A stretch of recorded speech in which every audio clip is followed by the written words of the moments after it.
at the four concerns: pedestrian circulation, wayfinding, security, and the fourth and final one that I don't have a huge update on is with respect to visibility along Harbor Boulevard from both the vehicular and pedestrian orientation as a result of the bridge abutments.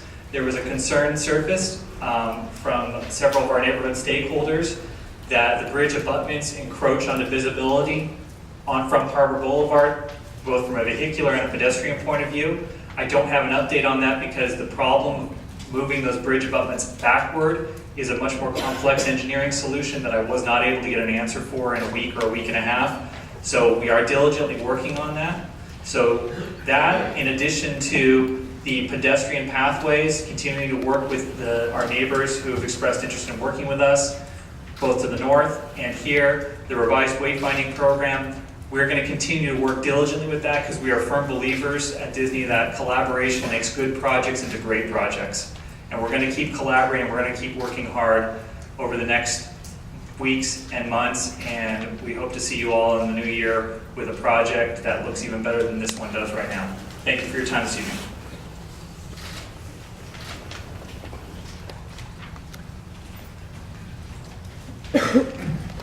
Continuing on, I just wanted to point out that with the exception of the last two slides of Joe's presentation, all of the plans shown were from the latest submittal in November, and the city will continue to review the project as it's modified on public input. As mentioned previously, the project straddles the ARSP and the DRSP, and in the ARSP portion of the project, a conditional use permit is required for the transportation facility and accessory theme park uses, including the support building and pedestrian areas. As part of the project, Disney also proposes to amend the CUP for the Operation Services facility to update the exhibits associated with that development. Disney is currently requesting approval of two code variances. The first request would allow an interior structural setback for the pedestrian bridge along the north and south property lines that is 4 feet narrower than the setback required by the code. The variance allows a setback of 8 feet rather than 10 feet up each side of the bridge. The second request would be to allow a perimeter wall surrounding the transportation facility that is 4 feet taller than the maximum wall height permitted in the ARSP. The proposed 12-foot high wall is consistent with the wall heights that are permitted by right in the DRSP. However, the ARSP only permits a maximum wall height of 8 feet. In the DRSP, the proposed parking structure is permitted by right, but a final site plan is required to confirm that the structure complies with all requirements of the specific plan, including setbacks, height, and design. A sign program is proposed to help direct visitors along the pedestrian pathway.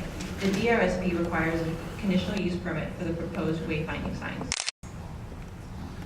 As Linda described earlier, EIR 311 was approved for the DRSP, and EIR 313 and supplemental EIR 340 were approved for the ARSP. EIR 340 cumulatively analyzed full build-out of the Anaheim Resort as envisioned by the DRSP and ARSP. Full build-out of the DRSP assumed the construction of a 17,600 space parking structure in the location of the proposed structure. Several technical studies are being prepared specifically for this project. These include traffic, noise, water quality, drainage, sewer, and soils. These technical studies will be incorporated into an addendum to the previously mentioned EIRs. The purpose of the addendum is to verify that there are no new environmental impacts beyond what was identified in the prior EIRs. If, based upon the evidence in the addendum, this conclusion cannot be met, additional environmental documentation, such as a mitigated negative declaration or an EIR, will be prepared. At this point in the process, staff will continue to work on the environmental document and review plans submitted by the applicant.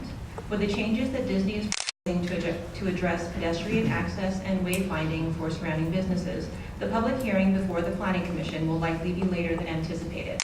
In documentation sent to surrounding business owners, we stated that the Planning Commission hearing was expected to be on January 23rd, but that's no longer the case. The city will mail notices to surrounding properties once the public hearing is scheduled. Normally, public hearing notices are mailed at least 10 days prior to the meeting, but due to requests to have more time to review project documents, the city will mail notices of the public hearing at least 30 days prior to the public hearing. The environmental document will also be available for public review at that time, again, at least 30 days prior to the hearing. Above is my contact information if any members of the public would like to ask any questions or provide comments in the future, and that concludes our presentation. Staff and the applicant are happy to answer any questions from the commission. Thank you. Before we get to us, could those of you in the audience that have an empty seat next to you, just raise your hand, and if those folks who are standing would like to sit down, you're sure welcome.